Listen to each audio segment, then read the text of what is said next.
361-degree DVD Team 2. Napakalupit na naman na budget shoes from 361 degrees. No? Budget shoes po ito ni Spencer Dinwiddie. Actually guys, dalawa ang kanyang budget shoes. Yung DVD GUI 2, sabay laging lumalabas eh. And itong Team 2. Kunin nga natin yung DVD GUI. So abangan ninyo, next time ito naman yung i-review natin. No? Pero so far, mas gusto ko to kung outdoor basketball yung pag-uusapan. Mas rugged po kasi ito. No? So pag-usapan natin, aesthetic and material muna. And as usual, no, sa ganitong price, umpisahan ko na sa price, no, nakakagulat talaga na ganito yung materials, yung quality, yung itsura niya. No, may tatlong colorway na mapagpipilian. Nagkaroon ako ng pink and ito, quality po talaga sa ganung price, worth it na worth it. Nasa 2,000 pababa to eh. No? Lagi namang ganun yung 361 degrees, hindi ko ma-explain kung paano na nagagawa yung presyo. Yung pink, parang mas gusto ko yon, to be honest, no? Pero kung hindi nyo gusto yung loud, mas okay tong kulay na to. Hindi ko lang nagustuhan medyo yung leather niya. Parang nagmukhang cheap yung leather dito. To be honest lang guys ha. And yung DVD, though maganda yung pakagawa ng letters, sana parang mas gusto kong wala siya.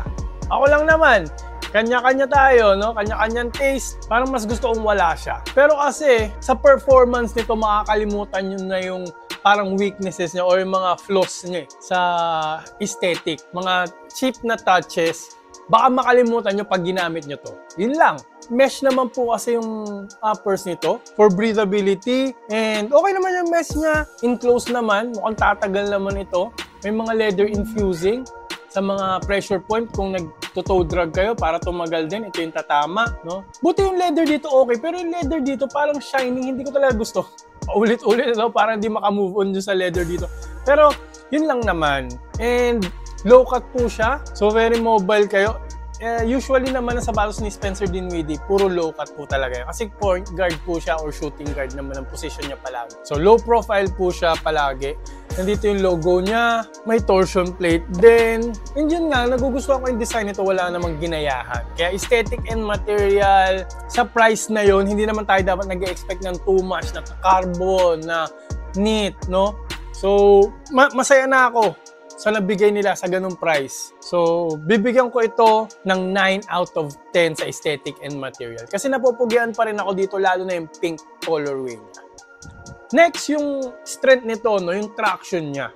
Solid rubber outsole na Rubes Tech, no? Rubes Tech, yun yung nilalagay nila sa kanilang mga outdoor basketball shoes, no? Yun yung outsole na nilalagay nila para kasi mas matigas yun, mas durable, mas tatagal, malalaki yung grooves, no? Sinabi ko kanina, parang mas gusto ko yung team kaysa dito sa GUI, yung outdoor yung pag-uusapan, kasi mas makakapal and parang mas matigas yung outsole nito kung i-compara dito. Hindi naman nagkakalayo, pero mas gusto ko pati yung kapit nito. Pati indoor kasi maganda yung bite nito.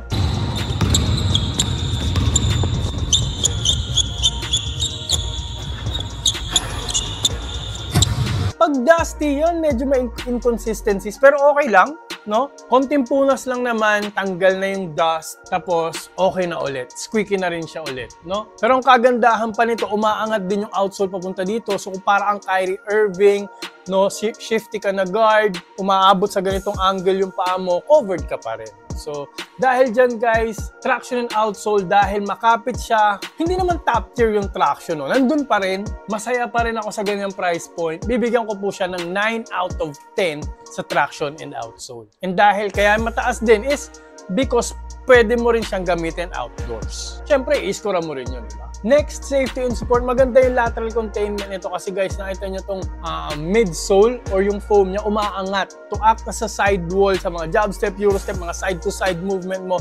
Lateral containment, panalo. Plus, may torsion plate pa guys ha.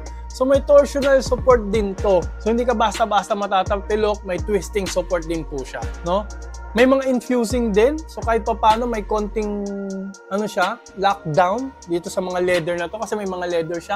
Yung heel counter, sakto lang, no, hindi masyadong rigid. no? Gusto ko pa sanang medyo mas rigid ng konti if ano, kung pwede. Pero okay na rin, no? Okay na rin. Pero kasi sa guards nga to, so, di ba? Hindi naman nila masyado nangangailangan ng sobrang rigid, sobrang tigas na sapatos o very supportive kasi pang guards naman. Outrigger, okay naman, no? Medyo makapal pa rin naman dito. Iwas na pilok. So dahil dyan guys, safety and support, bibigyan ko ito ng 9 out of 10 na naman po. Kasi ang kapal naman ito, no? Matigas naman, ramdam mo. It gets the job done kahit foam lang yung ano, no? And meron namang parang ano dito, garter. So maganda pa rin naman yung lateral containment. Satisfied ako sa price point niya. Next, punta na tayo sa fit and comfort. Very comfortable na sapatos po ito, no? Well padded po kasi siya. Ang kapal ng padding all throughout. Ang kapal ng tongue. And mesh yung uppers niya. Siyempre, pag mesh yung uppers, very comfortable naman talaga. Masarap against your skin. Nag-e-expand din kasi pa rin, no? Nag-e-expand pa rin yung mesh. And yung step-in comfort niya, itong quick foam na to, ito yung malambot na quick foam. Yung sinasabi ko dati na parang yung quick foam nag-improve sa comfort niya. Okay siya, no? May give, may compression. Magaan po ito, no? Napakagaan itong DVD team. Almost lahat naman ng DVD actually, no, napansin ko magagaan. Mas magaan pero itong DVD team kaysa dito sa DVD GUI. Okay? Kung sila yung paglalabanin natin. Maraming forefoot flex, no, very flexible. And yung fit nito guys, no, regular yung fitting niya. Parang ako, size 45 yung kinuha ko dito. Meron pa ring space po, no? Meron akong ample space. Yung mga daliri ng paa ko, may space pa rin para pag bumabagsak galing sa talon, nakaka-spread pa rin po siya. Which is safe sa ating paa.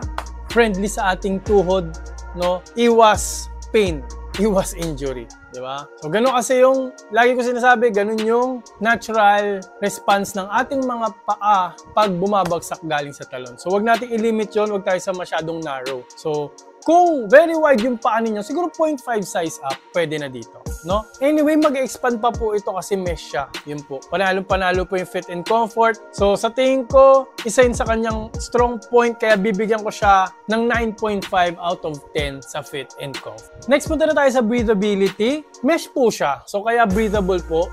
Though meron mga area na leather, okay lang kasi dito naman sa middle side, mesh naman siya. And yung mesh naman niya, nakakahinga. Meron kasi mga mesh na very enclosed na napakainit. Ito po hindi.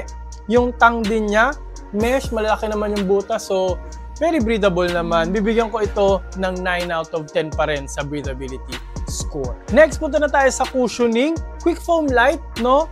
And almost flat. Yun yung gusto ko sa kanya. Almost flat, low to the ground. Hindi very low, no? Sakto lang din na yung impact protection maganda. Kasi kung very low tapos mabigat ka, syempre medyo masakit sa tuhod yan. Ito, sakto lang, nandun pa rin yung court feel. Kumbaga balance. May konting bounce pa rin, decent bounce, decent energy return. You will not ask too much naman from quick foam light, no? Parang kahit pa paano pero nabibigyan niya impact protection, yung bounce, and yung court feel. Stiff enough siya para maramdaman mo yung court, no? Para okay yung pakiramdam mo. Para yung court feel, kahit pa paano, mataas pa rin, no? Bulol-bulol na ako.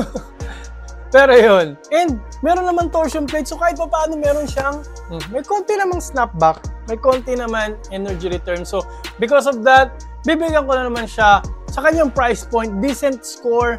Bibigyan ko ito ng 8.5 out of 10. Nasa last part na po tayo. Price tag. Napakaganda ng presyo nito guys, di ba? Kung kailangan nyo lang ng second shoe, second option, pang outdoor po talaga na purpose, no? Hindi kayo manghihinayang dito. This is a good investment, no? Lalo na outdoor, mainit, panalo rin siya. Simple lang ang kailangan mo, straightforward, sakto-sakto rin siya. No? Ano siya decent po siya sa lahat. And hindi ka rin mapapahiya sa traction. And hindi ka rin mapapahiya kasi Spencer Dinwiddie pa rin naman siya na shoes. Kumbaga, kahit pa paano, may player pa rin behind. And sa ganung presyo, 2,000 pesos pababa. Kung sa ibang kung yung sa US brand yan, chinelas lang ang makukuha mo. Dito nakasapatos ka na.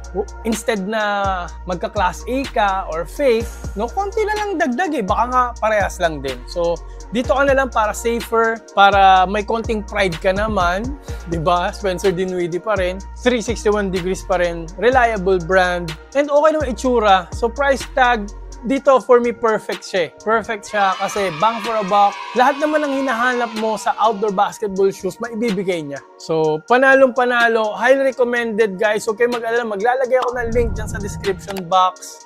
No, i-click nyo lang po yan para matry nyo na kagad to. Kasi nagkakaubusan, kasi 3 colorway lang po to.